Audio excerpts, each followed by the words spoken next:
Esta es Radio Havana, Cuba. Transmitiendo desde Cuba, territorio libre en América.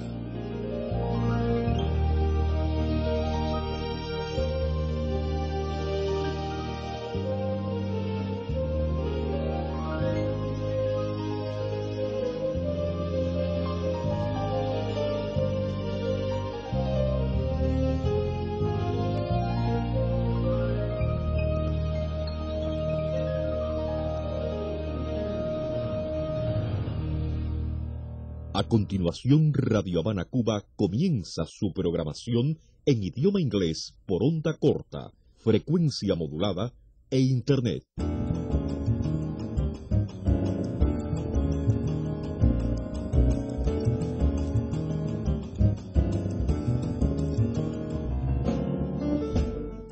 Hello, everyone. Welcome to Radio Havana Cuba's English language broadcast for this Monday, September the 25th. Cloudy skies here in Havana, some thunderstorms around the Cuban capital as we start off our week. We're joined by Rita Marin and Gerwin Jones here in Studio 6. They'll be bringing us the news from Cuba and around the world. We'll have our main feature for today, the Plato Fuerte, the main dish. It's the scientific and medical report. And of course, we'll have our commentary viewpoint with Alberto de Perez, and as always, some great Cuban music, so don't go away. On this date in history, in the year 1963, the government of the President of the Dominican Republic, Juan Bosch, was overthrown. Bosch was a leader of the Dominican opposition in exile to the dictatorial regime of Rafael Trujillo for over 25 years. He is remembered as an honest politician and regarded as one of the most prominent writers in Dominican literature. On this date, 54 years ago today, the end of the progressive government of Juan Bosch in the Dominican Republic. And on a day like today in 1964, the fight for the definitive independence of Mozambique began.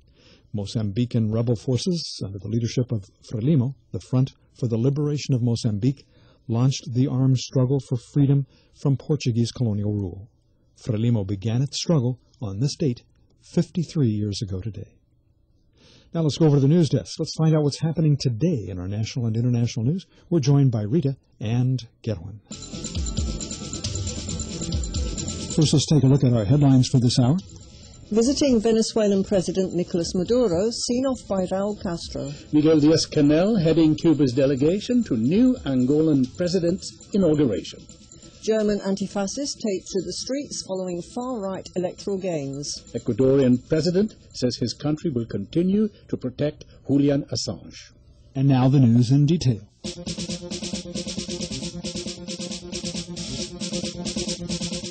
Cuban President Raul Castro saw off his Venezuelan counterpart Nicolas Maduro in Havana on Sunday. During his visit to the Caribbean nation, Maduro, on behalf of his people, gave a donation to help the victims after the passage of Hurricane Irma through Cuban territory. The Vice President of the Council of State and Ministers, Ramiro Valdés Menéndez, also went to José Martí International Airport to accompany President Maduro and the Venezuelan delegation. Cuba's Vice President, Miguel Díaz-Canel, is attending the inauguration of the Angolan head of state, João Lourenço. The swearing-in ceremony is taking place in Luanda on Monday. Cuban Foreign Minister Ana Teresita González Fraga and Cuba's ambassador to Angola, Gisela Beatriz Garcia Rivera, are also part of the Cuban delegation. Thousands of Germans have flooded the streets to protest against major electoral gains made by the far-right Alternative for Germany party, the AfD. Exit polls show that the AfD has become the first radical nationalist party to enter parliament since World War II. In central Berlin, hundreds of anti-fascist protesters surrounded the club where the AfD were celebrating their win, shouting, quote, "All of Berlin hates the AfD," and "Nazis raus," or Nazis out. Police blocked the club's entrance and made a handful of arrests over small incidents, according to authorities. Exit polls show the AfD have won about 13.5% of the vote, guaranteeing them around 90 seats in the Bundestag, a surprise result for a far-right party frequently accused of harbouring Nazi revivalist ambitions. while exit polls show that incumbent Chancellor Angela Merkel's Christian Democratic Union Party was the election's big winner with 32.5% support. AfD's success has upended the post-unification status quo and shown the strength of Europe's far right. During the election campaign, the party's leading candidates said that Germans should show pride in its war veterans, including those who fought for Adolf Hitler's Third Reich, and claimed that terror is grounded in the Muslim religion. In France, far-right leader Marine Le Pen congratulated the AfD, tweeting, "Bravo to our AfD allies for this historic showing." Ecuadorian President Lenin Moreno says that his country would continue to provide asylum to WikiLeaks founder Julian Assange. Moreno, who spoke to Russia Today over the weekend, implied that there are looming threats to Assange's life and as such will allow the whistleblower to continue to stay at Ecuador's London embassy. There is no death penalty in Ecuador, so our country has the right to grant asylum to Assange. We will continue to give him patronage for as long as we assume that his life may be in danger, Moreno said in his interview with Russia Today. Assange has been living at the embassy for the past 5 years after being granted political asylum in 2012. In 2010, 2 women accused the Australian of rape, which he denied. Eventually, the charges were dropped following a 7-year investigation, but the UK police said Assange would still be arrested for violating bail term if he exits the embassy.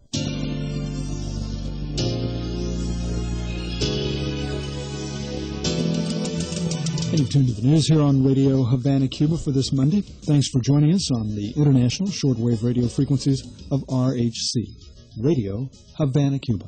Now let's go back over to our news. Here's Rita Marin. The National Italy-Cuba Friendship Association has raised more than 21,000 euros to help the victims of Hurricane Irma in Cuba. The organization had earlier launched a campaign to raise funds and support the Cuban people in their revolution in the recovery effort.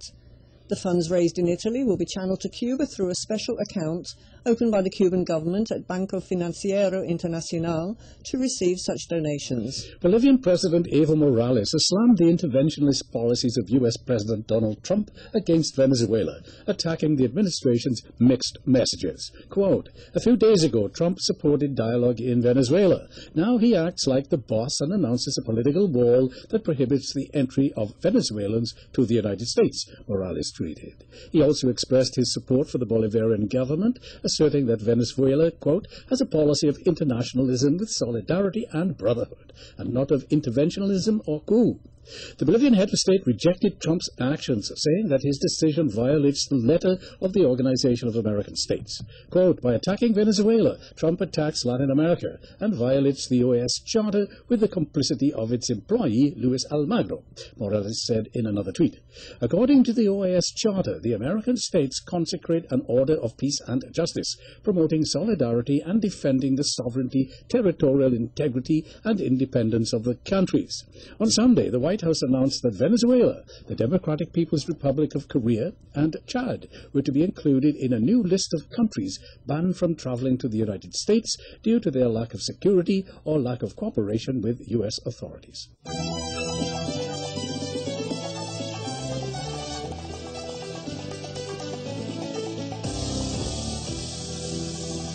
In Puerto Rico, 100% of the island is still without power after the passage of Hurricane Maria.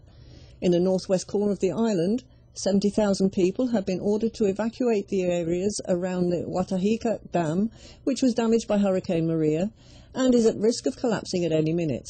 Over the weekend, leaders and representatives from more than 50 municipalities gathered in the capital of San Juan to relay tales of the damage, which was so severe that government officials had still not heard from additional 20 mayors.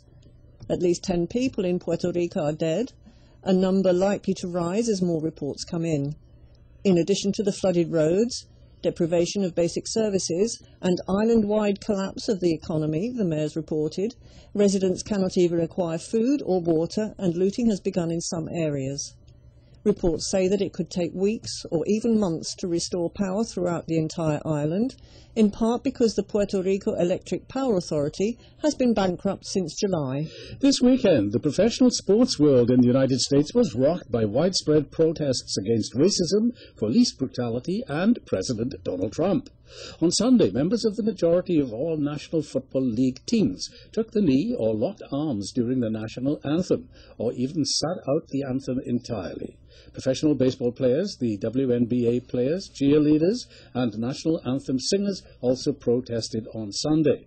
The weekend of defiance came after Trump lashed out at players who have joined a growing protest movement started by former 49ers quarterback Colin Kaepernick against racial injustice. He says that the team owners should fire players who disrespect the U.S. flag and the national anthem.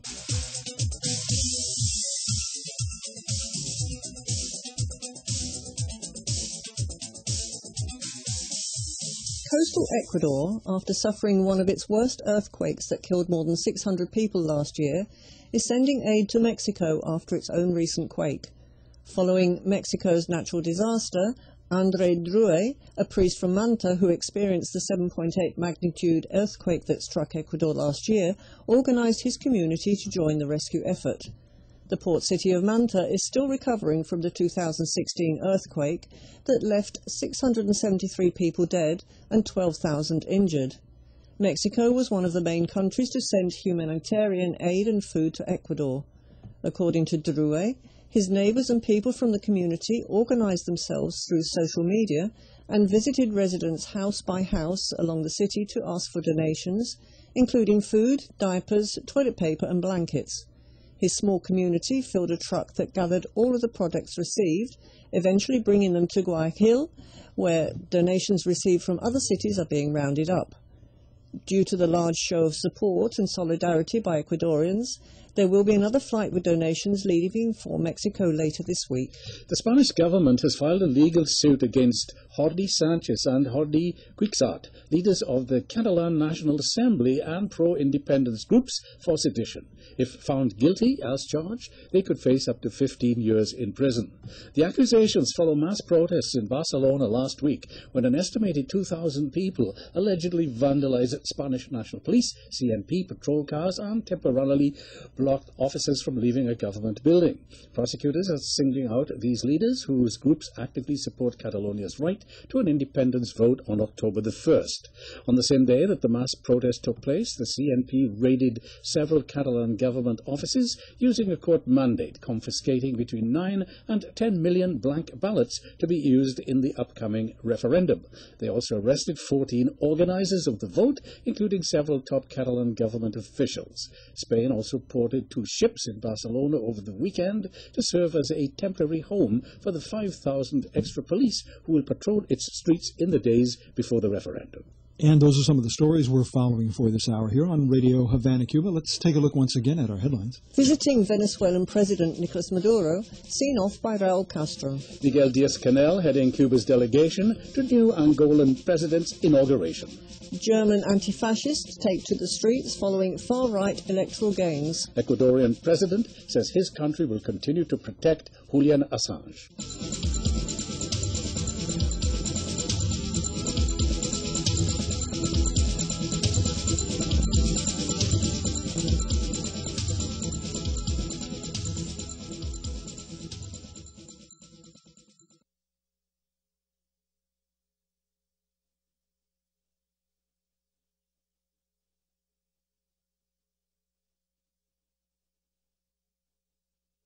Thanks, Rita and Gelwin. They'll be back at the bottom of the hour with some more news for us here on Radio Havana, Cuba, where we're streaming audio on our website at www.radiohc.cu.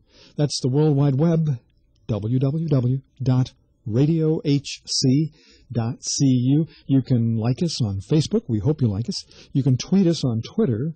And you can also find us on the FM radio here in Havana at 102.5 FM. International solidarity and assistance continues to flow into Cuba after the passage of Hurricane Irma and the damage that was caused here on the island. Specialists from China recently came here to Cuba, and up next, Juan Jacomino has a report.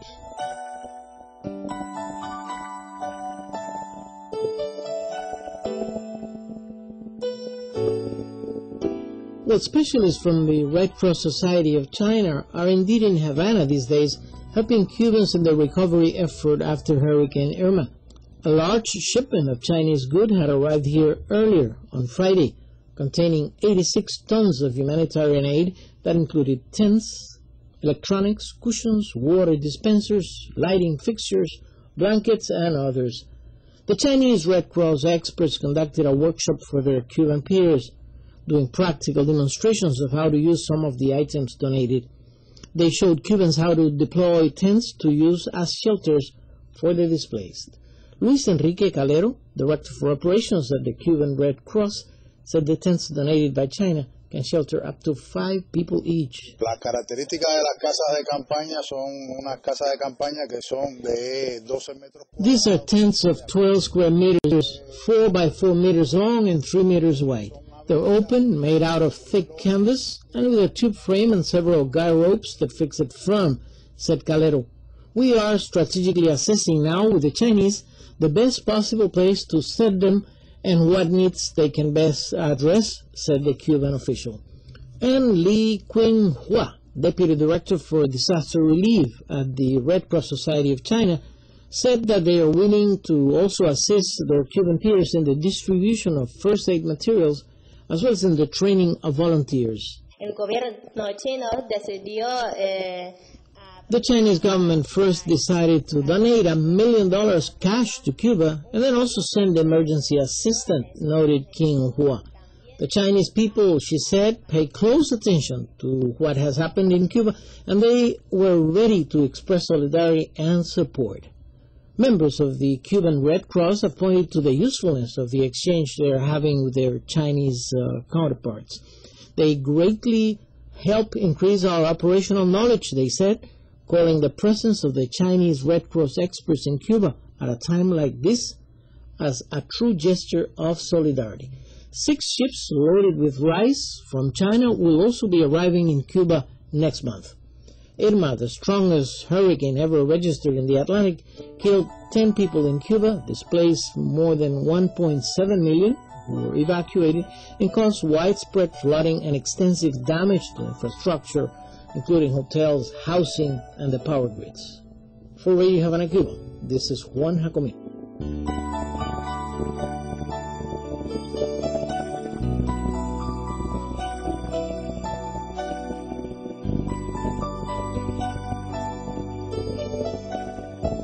Thanks to Juan Jacomino for that report. And you've tuned to Radio Havana, Cuba. Time now for some more great Cuban music. Here's Cuban singer and songwriter Carlos Varela and Graffiti de Amor.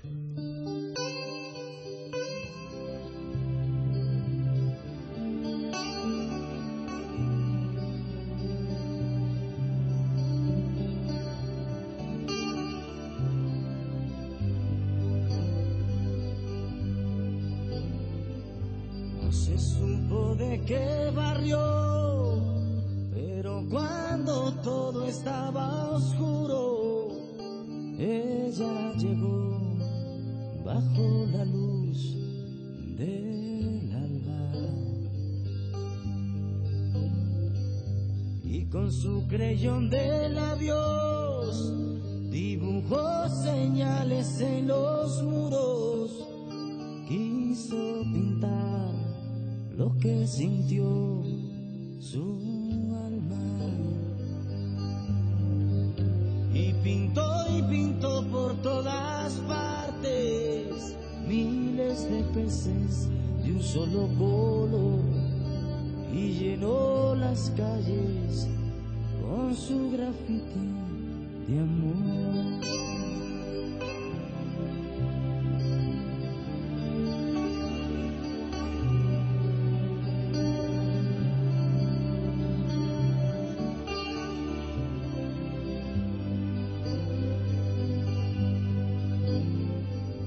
Cuando amaneció flotando la ciudad inundada de dibujos, nadie entendió quién se atrevió a tanto. Unos la fueron buscando y otros iban borrando los muros y ella siguió y hasta pintó los los autos. Y pintó por todas partes miles de peces de un solo color, y llenó el asfalto con su grafiti de amor.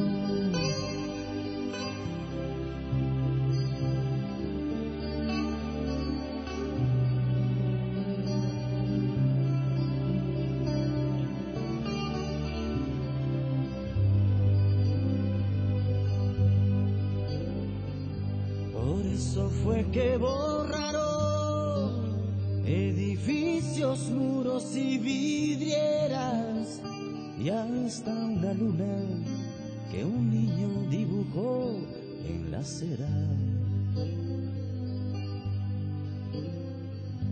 Desde entonces prohibieron dibujar lo que sentía el alma, para cuidar y encadenar la calma.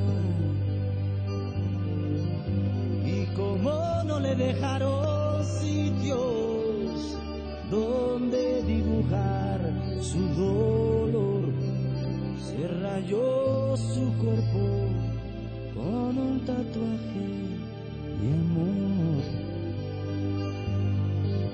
Y como no le dejaron sitios donde dibujar su dolor, se rayó su cuerpo con su tatuaje de amor.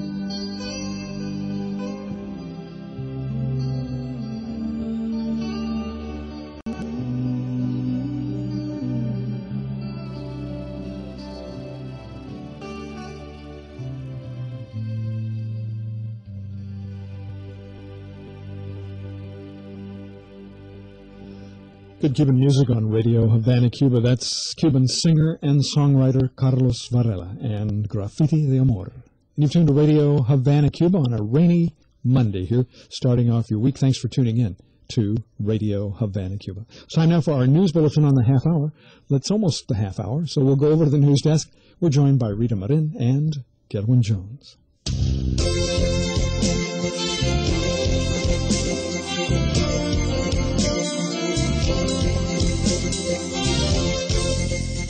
Cuban President Raúl Castro saw off his Venezuelan counterpart Nicolás Maduro in Havana on Sunday. During his visit to the Caribbean nation, Maduro, on behalf of his people, gave a donation to help the victims after the passage of Hurricane Irma through Cuban territory. The Vice President of the Council of State and Ministers, Ramiro Valdés Menéndez, also went to José Martí International Airport to accompany President Maduro and the Venezuelan delegation. Cuba's Vice President, Miguel Díaz-Canel, is attending the inauguration of the Angolan head of state, João Lourenço. The swearing-in ceremony is taking place in Luanda on Monday. Cuban Foreign Minister Ana Teresita González Fraga and Cuba's ambassador to Angola, Gisela Beatriz Garcia Rivera, are also part of the Cuban delegation. Thousands of Germans have flooded the streets to protest against major electoral gains made by the far-right Alternative for Germany party, the AfD. Exit polls show that the AfD has become the first radical nationalist party to enter parliament since World War II. In central Berlin, hundreds of anti-fascist protesters surrounded the club where the AfD were celebrating their win, shouting, quote, "All of Berlin hates the AfD," and "Nazis raus," or Nazis out. Police blocked the club's entrance and made a handful of arrests over small incidents, according to authorities. Exit polls show the AfD have won about 13.5% of the vote, guaranteeing them around 90 seats in the Bundestag, a surprise result for a far-right party frequently accused of harbouring Nazi revivalist ambitions. While exit polls show that incumbent Chancellor Angela Merkel's Christian Democratic Union Party was the election's big winner with 32.5% support, AfD's success has upended the post-unification status quo and shown the strength of Europe's far right. During the election campaign, the party's leading candidates said that Germans should show pride in its war veterans, including those who fought for Adolf Hitler's Third Reich, and claimed that terror is grounded in the Muslim religion. In France, far-right leader Marine Le Pen congratulated the AfD, tweeting, "Bravo to our AfD allies for this historic showing." Ecuadorian President Lenin Moreno says that his country would continue to provide asylum to WikiLeaks founder Julian Assange. Moreno, who spoke to Russia Today over the weekend, implied that there are looming threats to Assange's life and as such will allow the whistleblower to continue to stay at Ecuador's London embassy. There is no death penalty in Ecuador, so our country has the right to grant asylum to Assange. We will continue to give him patronage for as long as we assume that his life may be in danger, Moreno said in his interview with Russia Today. Assange has been living at the embassy for the past 5 years after being granted political asylum in 2012. In 2010, 2 women accused the Australian of rape, which he denied. Eventually, the charges were dropped following a 7-year investigation, but the UK police said Assange would still be arrested for violating bail term if he exits the embassy. The National Italy-Cuba Friendship Association has raised more than €21,000 to help the victims of Hurricane Irma in Cuba. The organization had earlier launched a campaign to raise funds and support the Cuban people in their revolution in the recovery effort. The funds raised in Italy will be channeled to Cuba through a special account opened by the Cuban government at Banco Financiero Internacional to receive such donations. Bolivian President Evo Morales has slammed the interventionist policies of U.S. President Donald Trump against Venezuela, attacking the administration's mixed messages. Quote, "A few days ago, Trump supported dialogue in Venezuela. Now he acts like the boss and announces a political wall that prohibits the entry of Venezuelans to the United States," Morales tweeted. He also expressed his support for the Bolivarian government, asserting that Venezuela, quote, "has a policy of internationalism with solidarity and brotherhood, and not of interventionism or coup." The Bolivian head of state rejected Trump's actions, saying that his decision violates the letter of the Organization of American States. Quote, "By attacking Venezuela, Trump attacks Latin America and violates the OAS Charter with the complicity of its employee, Luis Almagro," Morales said in another tweet. According to the OAS Charter, the American states consecrate an order of peace and justice, promoting solidarity and defending the sovereignty, territorial integrity, and independence of the countries.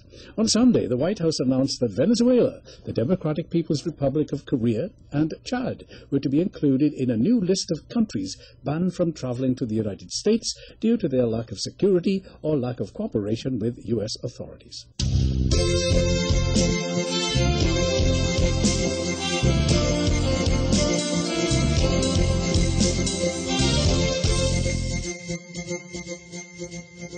And you're listening to Radio Havana, Cuba. You can listen to us streaming audio on our website at www.radiohc.cu. That's the World Wide Web, www.radiohc.cu. You can like us on Facebook, tweet us on Twitter, and as you know, we're broadcasting on the FM radio here in Havana at 102.5 FM. Well, it's time now for our Every Other Monday feature. It's called The Scientific and Medical Report with Rita Marin. Rita?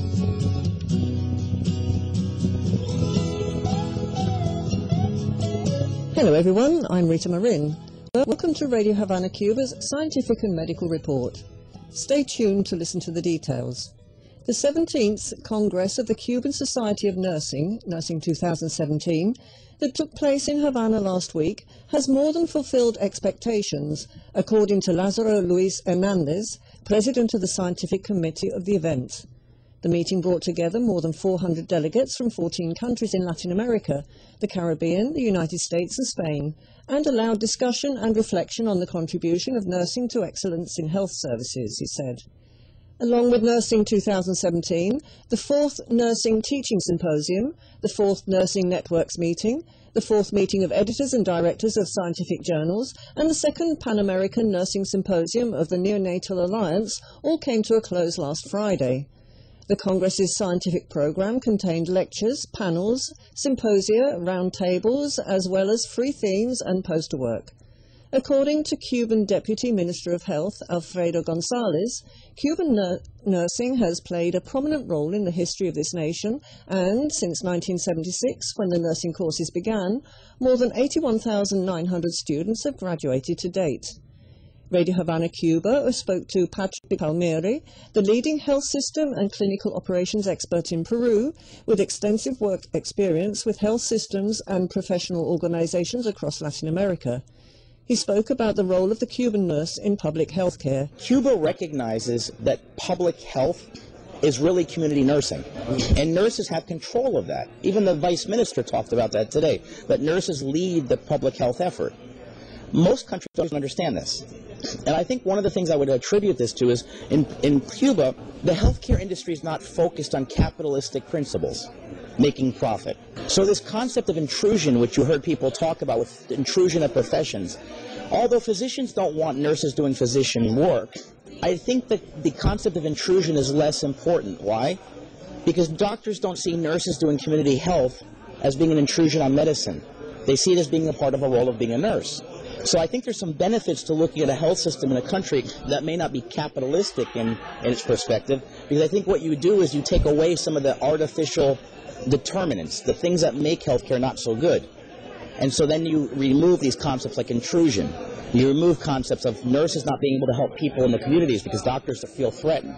So there's a lot of benefits to the health system here in terms of the way it's being implemented and delivered.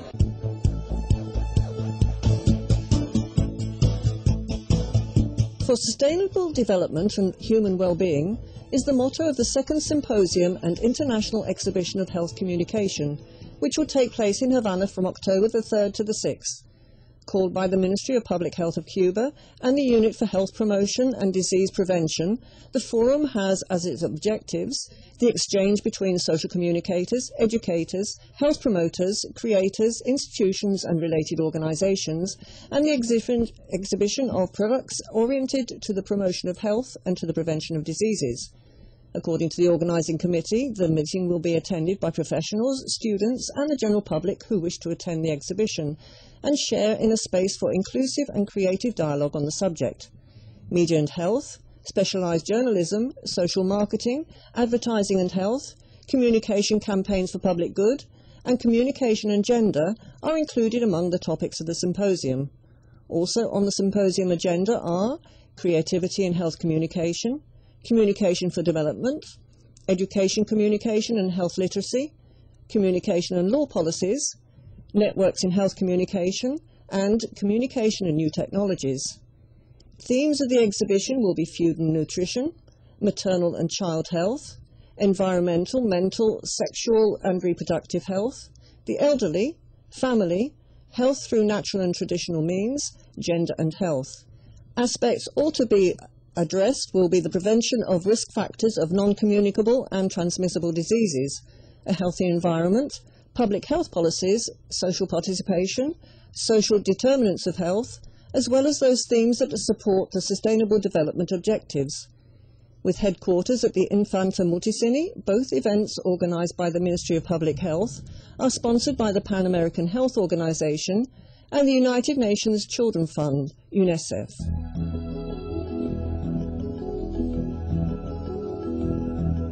You're tuned in to a new edition of the Medical and Scientific Review, a program heard every other Monday here on Radio Havana Cuba. I'm Rita Marin, bringing you a look at the latest developments in the fields of science and healthcare in Cuba and around the world. Millions of people around the world are affected by allergy, a systemic inflammatory immunologically based disease considered one of the 21st century epidemics, according to a Cuban expert. Dr. Mirta Alvarez Castillo, President of the Cuban Society of Allergy, Asthma and Clinical Immunology, announced that from October 4th to the 7th, specialists from several countries will gather at the Havana Convention Center to update on that disease, which already affects 45% of the adolescent and young adult population on the island. Alvarez Castillo told ACN that participants of the 14th Central American and Caribbean Congress of Allergy, the 5th Ibero-American Meeting, and 9th National Congress of Allergy, Cuba Allergy 2017, will exchange experiences and knowledge in order to promote the development of the speciality in countries of the region. Microbiologists, immunologists, dermatologists, pediatricians, clinicians, otorhinolaryngologists, speech therapists and cardiologists will go deeper to improve diagnosis, treatment and control of these diseases, which are accompanied by a significant economic and social burdens, he said. The second-degree specialist in allergology at the General Calixto Garcia University Hospital said that the results of 2 national surveys showed the high cost they represent for society, since practically 1 out of every 2 adolescents and young adults in Cuba is allergic. Among the themes of the event are the epidemiology of allergic diseases, aeroallergens and air quality, mechanisms of allergic inflammation, basic and clinical immunology, rhinitis, sinusitis and allergic eye diseases, and education and quality of life in the diseases. Also included are respiratory, food, occupational and medicinal allergies, allergic dermatoses, pharmacological advances in allergy treatments, immunotherapy and new vaccines, climate change and allergic diseases, traditional and complementary medicine, emotions and health and nanomedicine in that field. According to Alvarez Castillo, Cuba Allergy 2017 will also hold 7 pre-Congress courses, and there'll be an exhibition in which institutions, research centers and specialist firms will show their results, materials, equipment and literature related to the theme of the event.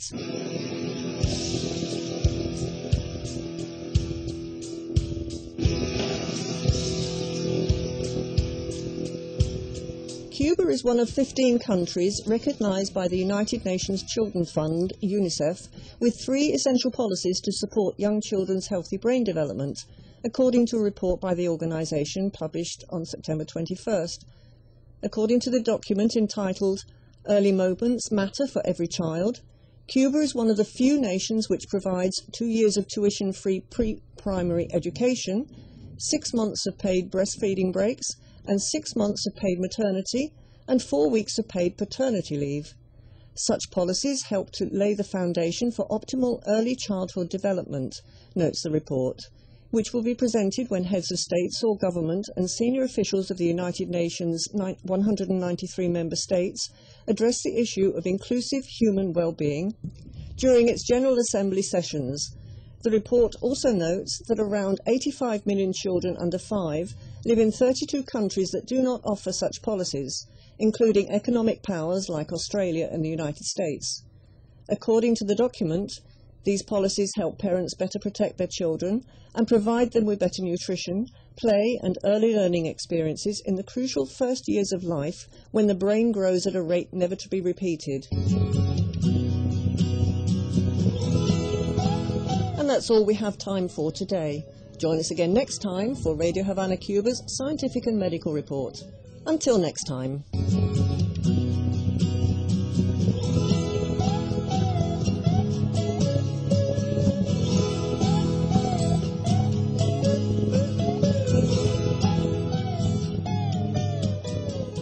Thanks, Rita. The Scientific and Medical Report, heard every other Monday here on Radio Havana, Cuba. Time now for some more great Cuban music. Here's Cuban singer and songwriter Amaury Pérez. Cuando no estés conmigo.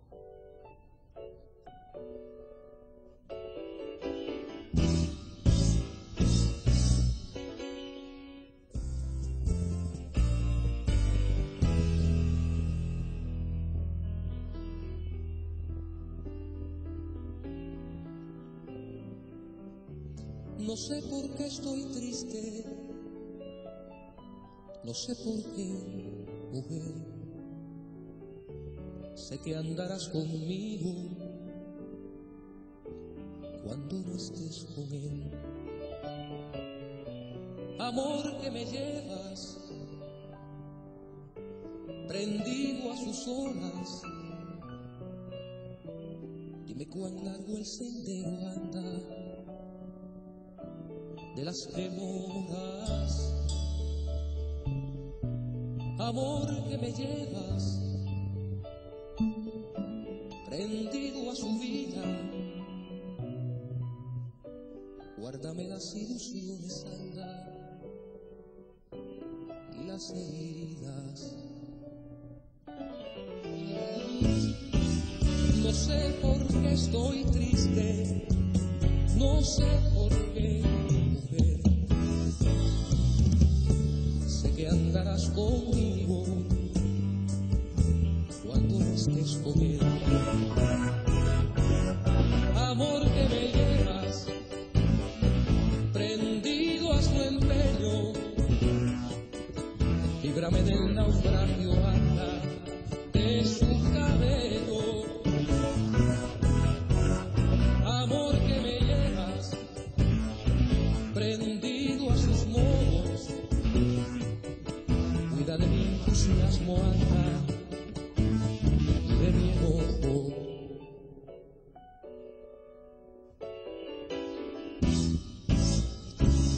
No sé por qué estoy triste, no sé por qué, mujer.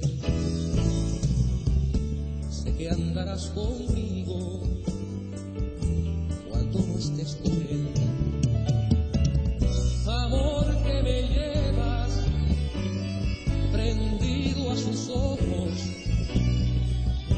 ya no habrá quien me salve, diré, de sus antojos. Si en fin quiero amarla sin ser toda mía, un cariño de tarde en tardes y mediodías. No sé por qué estoy triste, no sé por qué, mujer. Sé que andarás conmigo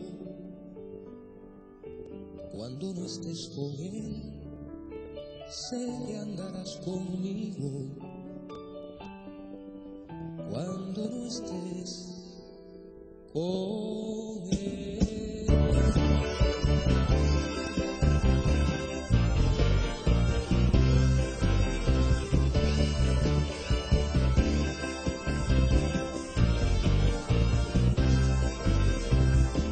Donde me empuje el agua me iré, donde me lleve, siguiendo el curso raudo y tenaz de la corriente.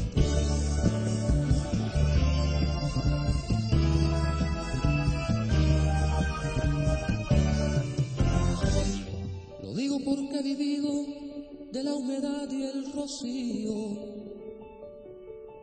y aprende el que tiene un río a dominar su barquillo. Lo digo porque he sentido la falsedad de unos besos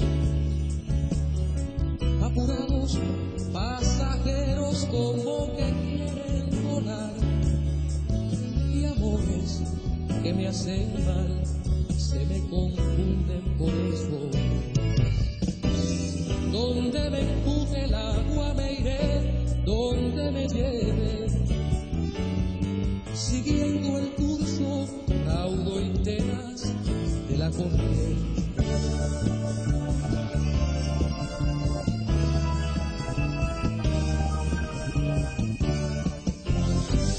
Lo digo porque es el precio de amar sin topes ni bridas, jugándome la corrida detrás de un cabello suelto. Lo digo porque el misterio ni me fatiga ni engaña, donde la tarde se empaña, una sonrisa me vence, me posa sobre la frente, de a poco la calma. Donde me empuje el agua me iré, donde me lleve, siguiendo el curso raudo y tenaz de la corriente.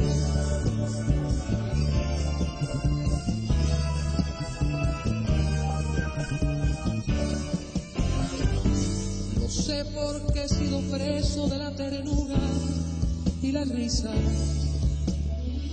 fui llevado por la brisa mucho más lejos del cielo.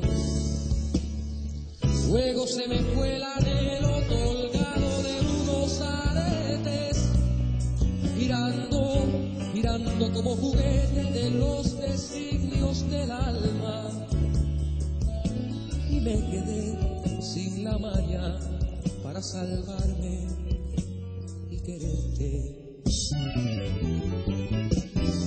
Donde me empuje el agua me iré, donde me lleve, siguiendo el curso raudo y tenaz de la corriente.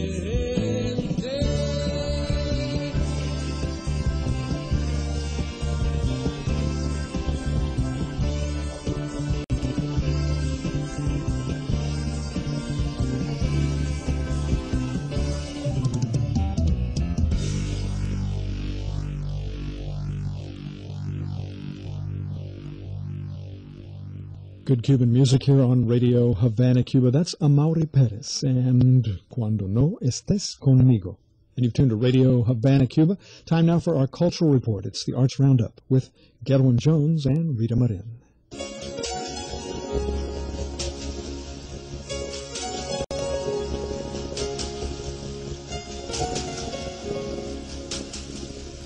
Hi there, welcome to this edition of the Arts Roundup. I'm Gerwin Jones. Hello there, I'm Rita Marin. And together we'll be bringing you an overview of cultural events centered on or emanating from our cultivated island of Cuba.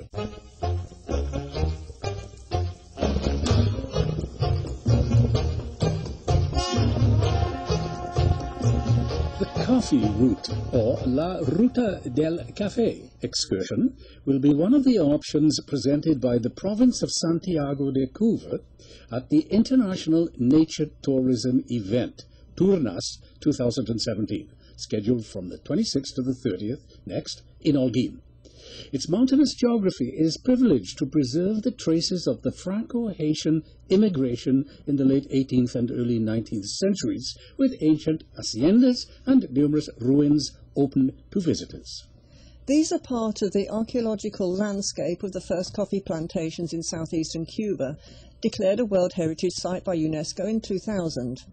In this eastern city, the Center for the Interpretation and Dissemination of the Coffee Cultural Heritage in the Drangue House, or Casa Drangue, also opens its doors, with a varied cultural program of events, tastings, music and other artistic manifestations. For the coming edition of Turnat, the Marlin Marina will also announce to the participants an attractive product: immersion in the archaeological park of the cultural and natural heritage underwater naval battleground of Santiago de Cuba, declared a national monument in July of 2015. Those who like to dive can admire in the depths of the coast the wrecks that remained as witnesses of the naval battle that occurred on July the 3rd, 1898. The site is made up of 7 archaeological sites where Spanish and American ships linked to the conflict lie, and objects belonging to vessels such as masts, hardware, part of the artillery and shells. The archaeological park, scene of the unequal combat between the squadrons of the Spanish Admiral Pascual Cervera and the North American William Sampson, occupies a coastal strip of about 120 kilometers in length. In the confrontation, all the Spanish ships were annihilated by the powerful artillery of the north when they left the port of Santiago.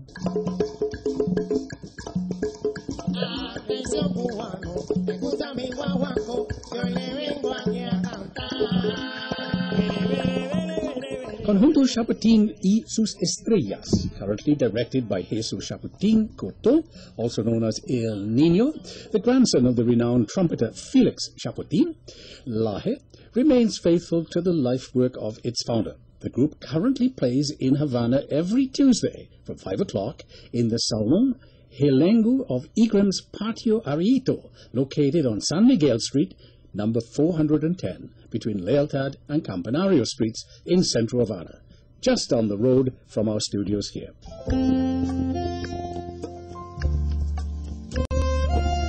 Contemporary Dance of Cuba, the DCC, is opening the celebrations of the Moscow International Dance Festival, organized by the prestigious Bolshoi and Stanislavski theaters on 25th and 26th of September.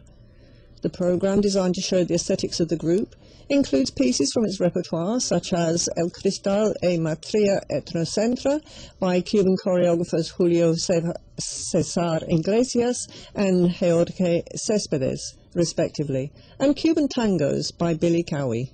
The festival will be attended by companies such as Teac Danza from Ireland and Rocío Molina of Spain, the Dresden Frankfurt Dance Company of Germany, Jessica Lang Dance from the United States, and sets of Monte Carlo, Monaco from Marseille, France, and Zurich, Switzerland.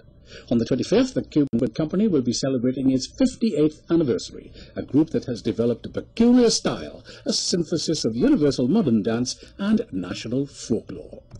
The company has toured the Americas, Europe, Asia and Africa, and participated in the most important festivals and dance events in the world. Its work has been taken to the cinema with titles like History of a Ballet, Okantomi, Sulkari, Panorama, of the Fragmented Memory and Tokororo.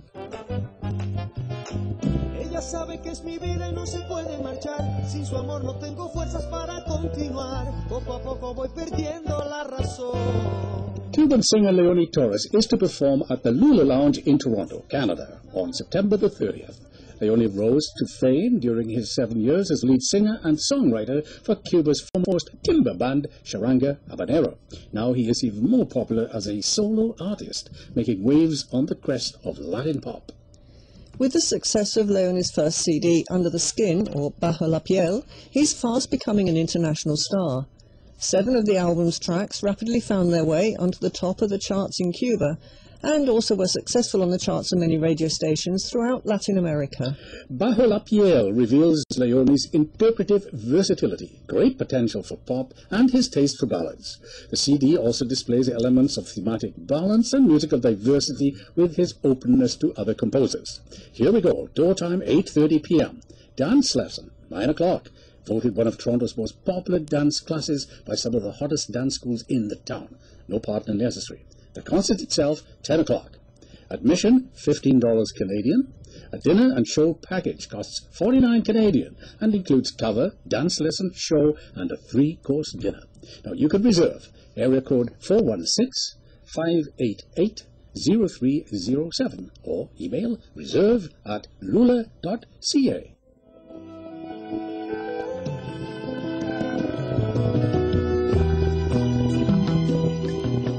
And looking down the road a little, on October 10th to the 20th, we have the Days of Cuban Culture nationwide. In yet another show of Cuba's omnipresent anti-colonial spirit, the period traditionally marking Christopher Columbus's arrival in the New World is given over to celebrations of Cuban and Afro-Cuban culture. During the 3rd week of October, we have International Festival Matamoros Son in Santiago de Cuba.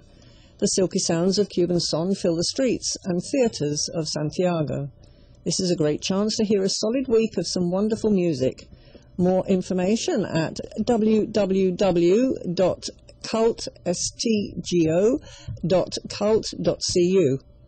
In late October, we have the International Fishing Tournament in Los Jardines del Rey. This event is inaugurated in 2010 on Cayo Guillermo. Captured fish are blue marlin, sailfish, dolphin and wahoo, and they accrue points exchanged for silver prizes. For information, contact Jardines del Rey Marlin branch at email commercial@marlin.cco.tour.cu.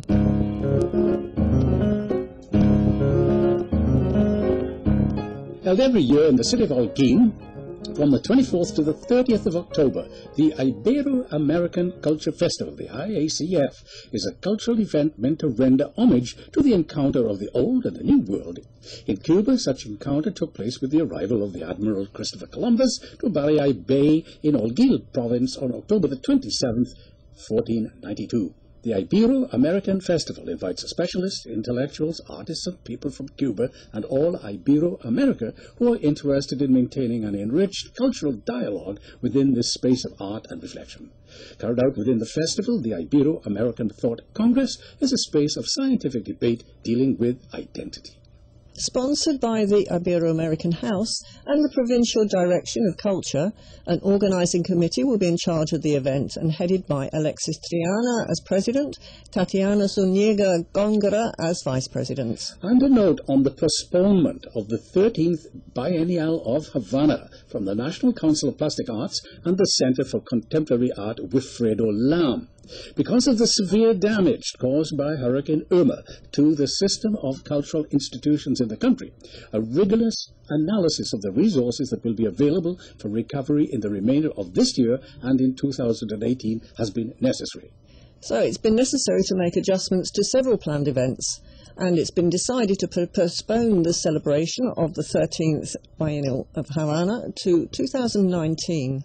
And soon we'll offer detailed information about the date of this important meeting of the visual arts. And that's it for today from us on the Arts Roundup. I'm Gerwin Jones. And I'm Rita Marin. Thanks for your company.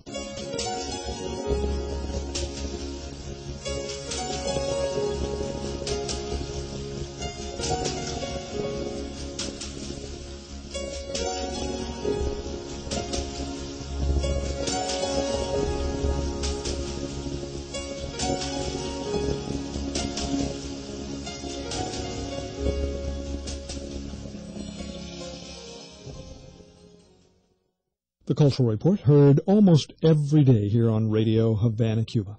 Well, that's about all the time we have for today, but we still have time to take a look at our headlines for this past hour. Visiting Venezuelan President Nicolás Maduro, seen off by Cuban President Raúl Castro.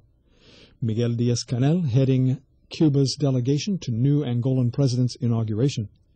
German anti-fascists take to the streets following far-right electoral gains, and Ecuadorian president says that his country will continue to protect Julian Assange.